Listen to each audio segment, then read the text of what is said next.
মুহূর্তে টেলিফোনে যুক্ত আছেন বাংলাদেশের সাবেক স্বরাষ্ট্রমন্ত্রী এবং আওয়ামী লীগের শীর্ষ নেতা আসাদুজ্জামান খান কামাল। আমরা তার সঙ্গে কথা বলবো এই মুহূর্তে। আপনারা অনেকেই ইতিমধ্যে শুনেছেন যে আজ রবিবার বাংলাদেশের আন্তর্জাতিক অপরাধ ট্রাইব্যুনালে মাননীয় শেখ হাসিনা এবং আসাদুজ্জামান খান এবং একজন সাবেক পুলিশ কর্তা, পুলিশের মহানির্দেশক, তাদের বিরুদ্ধে একটি তদন্ত রিপোর্ট পেশ করেছেন চিফ প্রসিকিউটর তাজুল ইসলাম। তো সেখানে মানবতা বিরোধী নানান অভিযোগে অভিযুক্ত করা হয়েছে সাবেক স্বরাষ্ট্রমন্ত্রীকেও, যেমন সাবেক প্রধানমন্ত্রীকে করা হয়েছে, সাবেক স্বরাষ্ট্রমন্ত্রীকেও করা হয়েছে।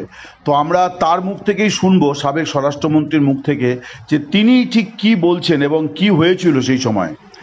মিস্টার কামাল, আপনাকে দ্য ওয়ালে অনেক স্বাগত জানাই। আপনি যদি বলেন। দেখুন, ঘটনাটাতে এত মানে পরিবর্তন, মানে প্রতি ঘন্টায় ঘন্টায় পরিবর্তন হয়েছে। আমরা ঠিক এগুলির জন্য প্রস্তুত ছিলাম না। আমরা প্রথমে দেখলাম ছাত্ররা কোটা বিরোধী একটা আন্দোলন শুরু করেছে। মুক্তিযোদ্ধারা 30% কোটা পেত এবং অন্যান্য মহিলারা 10%, এবং পার্বত্য চট্টগ্রাম, মানে 3টে পার্বত্য ডিস্ট্রিক্ট, সেখানের কোটা ছিল। আরো অনগ্রসর জাতির জন্য কোটা ছিল। এই সবগুলো মিলিয়েই কোটা সিস্টেমটা চালু ছিল এবং তার এগেইনস্টে ছাত্ররা আন্দোলন করেছিল। প্রথম একবার আন্দোলন করেছিল, মাননীয় প্রধানমন্ত্রী আন্দোলনের ছাত্র থেকে ডেকে বললো যে কোটা সিস্টেম আমি বাতিল করে দিলাম। পরে একজন 2-3জন মুক্তিযোদ্ধার সন্তানেরা তার উপর এইটার জন্য আপিল করে। কোর্টে সেই আপিলে রায় ঘোষণা করে ছাত্রদের পক্ষে। এরপর থেকে আন্দোলন শুরু, এবং এই আন্দোলন মাননীয় প্রধানমন্ত্রীও মানে ছিলেন, সিদ্ধান্ত নিয়েছিলেন এই আন্দোলন করার সময় এগুলি তিনিও কোটা সিস্টেমটাই তুলে দিবেন।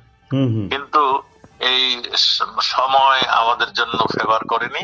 আমাদের হয়তো কিছুক্ষণ সময় লেগেছিল, এবং আমাদের যে পলিটিক্যাল পার্টি সে তার প্রতি আমাদের মানে একটু নজর একটু কম ছিল। সব মিলে ঝুলেই একটা ঘটনাটা মানে কোটা আন্দোলন থেকে পরিবর্তিতে মানে এক দফা আন্দোলন চলে আসলো। কোটা আমরা কিন্তু মাননীয় প্রধানমন্ত্রী কিন্তু স্বীকার করে গিয়েছিলেন যে কোনো কোটা থাকবে না, ইনক্লুডিং মেয়েদের কোটাও থাকবে না, সব কোটা বাদ।